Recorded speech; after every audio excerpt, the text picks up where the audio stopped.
بسم اللہ الرحمن الرحیم۔ السلام علیکہ یا صاحب العصر والزمان۔ فمن اتبع علی علی ذالک فہو شیعی حقا، جو بھی حضرت علی علیہ السلام کی اس طرح پیروی کرے گا وہ حقیقی شیعہ ہے۔ خلاصہ، لوگوں کے ساتھ تواضع انکساری سے پیش آنا بھی ایک اچھی صفت ہے جسے خداوند عالم نے اپنے خاص بندوں کی صفت قرار دیا ہے۔ تواضع سے رشد و حکمت، محبت و دوستی اور رفت و منزلت وغیرہ میں اضافہ ہوتا ہے۔ سوالات: تواضع و انکساری کی تعریف کیجیے۔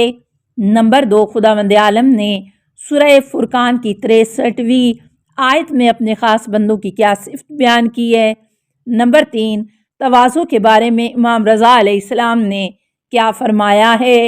نمبر 4، فروتنی کے فوائد و ثمرات بیان کیجیے۔ 8واں سبق، وفائے عہد۔ عہد و پیمان کو وفا کرنا بھی اخلاقی اصولوں میں شامل ہے جس پر مسلمانوں کو اپنی سماجی اور اجتماعی زندگی میں عمل کرنا چاہیے۔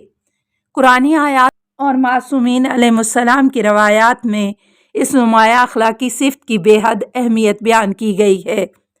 حقیقت تو یہ ہے کہ انسان اگر کسی سے کسی بھی قسم کا عہد و پیمان کرے تو قرآن کریم کی نظر میں اس کو وفا کرنا واجب ہے، اس لیے کہ ایک طرف تو خداوند عالم نے عہد کو وفا کرنے کا حکم دیا ہے، وَأَوْفُوا بِالْعَهْدِ إِنَّ الْعَهْدَ كَانَ مَسْئُولًا، اپنے عہد کو پورا کرو، عہد کے بارے میں سوال کیا جائے گا۔ یا ایھا الذین آمنوا اوفوا بالعقود، ایمان والو اپنے عہد و پیمان کی پابندی کرو۔ اور دوسری طرف عہد و پیمان کو توڑنے کے سلسلے میں سخت تنبیہ کی گئی ہے اور اس کو خدا کی دشمنی قرار دیا گیا ہے۔ یا ایھا الذین آمنوا لما تقولون ما لا تفعلون کبر مقتا عند اللہ ان تقولوا ما لا تفعلون، ایمان والو آخر وہ بات کیوں کہتے ہو جس پر عمل نہیں کرتے ہو؟ اللہ کے نزدیک یہ سخت ناراضگی کا سبب ہے کہ تم وہ کہو جس پر عمل نہیں کرتے ہو۔ قول و عمل میں اختلاف کی ایک نمایاں مثال یہ ہے کہ انسان دوسروں سے جو عہد و پیمان کرے اس کو پورا نہ کرے۔ لہٰذا اس بات پر توجہ رکھنا چاہیے کہ اگر مسلمان دوسروں سے عہد و پیمان کرے تو اسے پورا کرنا واجب ہے، مقابل چاہے مسلمان ہو یا مومن، مشرک ہو یا کافر، یہ پیمان انفرادی ہو یا اجتماعی۔ خداوند عالم قرآن کریم میں پیغمبر اسلام صلی اللہ علیہ وآلہ وسلم سے خطاب کرتے ہوئے فرماتا ہے، اگر تم نے مشرکین سے عہد و پیمان کیا ہے اور انہوں نے اپنے عہد کو نہیں توڑا ہے تو تم بھی اس کے معینہ وقت تک اپنے عہد پر باقی رہو۔ فَأَتِمُّوا عَلَيْهِمْ عَهْدَهُمْ إِلَىٰ مُدَّتِهِمْ، جو مدت طے کی ہے اس وقت تک عہد کو پورا کرو۔ امام صادق علیہ السلام اس سلسلے میں فرماتے ہیں، 3 چیزوں میں کسی کا کوئی عذر قبول نہیں ہے۔ امانت اس کے مالک کو واپس کرنا چاہیے، وہ نیک ہو یا برا۔ عہد و پیمان کو پورا کرنا، مقابل چاہے نیک ہو یا فاسق و فاجر۔ والدین کے ساتھ نیکی اور اچھے ہوں یا برے۔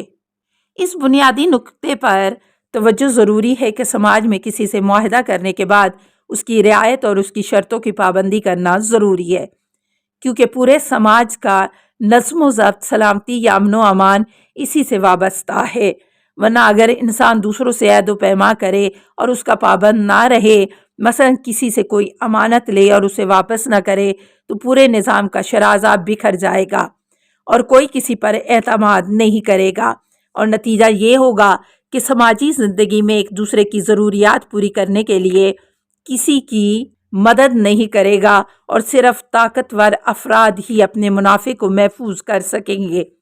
لہٰذا امام جعفر صادق علیہ السلام فرماتے ہیں کہ ان 3 چیزوں، امانت کی ادائیگی، عہد و پیمان کی وفا کرنا اور والدین کے ساتھ نیکی کے بارے میں کسی کا کوئی عذر قبول نہیں کیا جائے گا۔ حضرت علی علیہ السلام نے جناب مالک اشتر کو مصر کا گورنر بنا کر بھیجا تو آپ کے نام ایک عہد نامہ تحریر فرمایا تھا، جس میں یہ بھی فرمایا تھا کہ اگر اپنے دشمن کے ساتھ بھی تم کوئی عہد و پیما کرو تو اس پر قائم رہنا۔ آپ نے فرمایا کہ اگر تم نے دشمن سے عہد و پیما کیا تو اسے پورا کرو اور اپنے پیمان کی حفاظت امانت کی طرح کرو، اور عہد و پیما کے لیے جان کی بازی لگا دو، اس لیے کہ اللہ کے فرائض میں ایفائے عہد سے زیادہ کوئی فریضہ مورد اتفاق نہیں ہے۔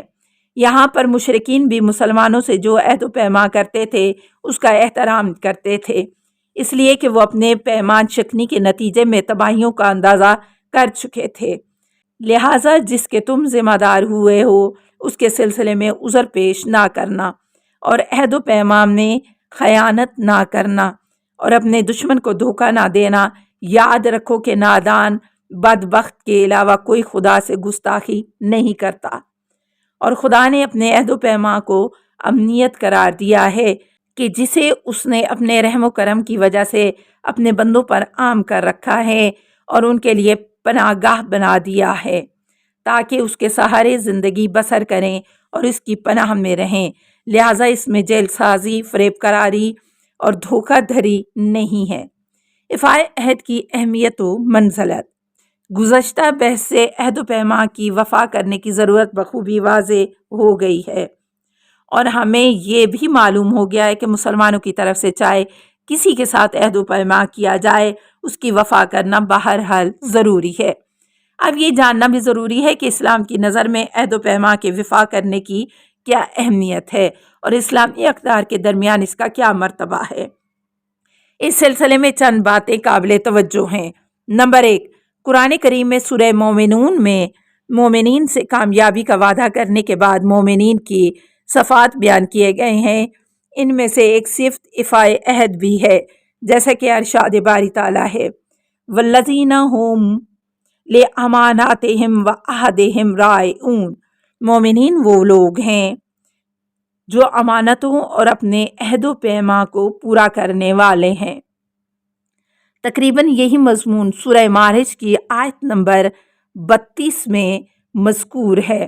پیغمبر اسلام صلی اللہ علیہ وآلہ وسلم اس سلسلے میں فرماتے ہیں، من کان یؤمن باللہ والیوم الآخر فلیعف اذا وعد۔ جو بھی خدا اور روز قیامت پر ایمان رکھتا ہے اسے چاہیے کہ اگر وعدہ کرے تو اسے ضرور پورا کرے۔ حضرت علی علیہ السلام بھی فرماتے ہیں، ان الوفاء بالعہد من علامت اہل الدین۔ مومنوں کی ایک علامت عہد و پیما کا وفا کرنا بھی ہے۔ پھر آپ علیہ السلام فرماتے ہیں، اصل الدین اداء الامانت والوفاء بالعقود۔ دین کا اصل بنیاد امانتداری اور وعدہ وفائی ہے۔ السلام علیکہ یا صاحب العصر والزمان، الامان الامان الامان من فتن الزمان۔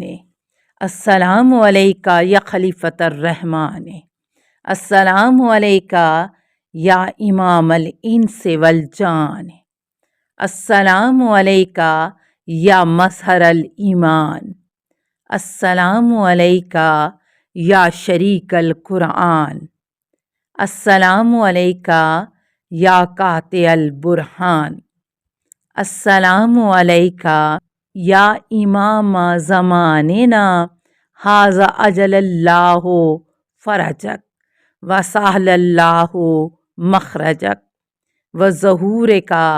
السلام علیکہ ورحمۃ اللہ۔ اللہم صلی علی محمد وآل محمد۔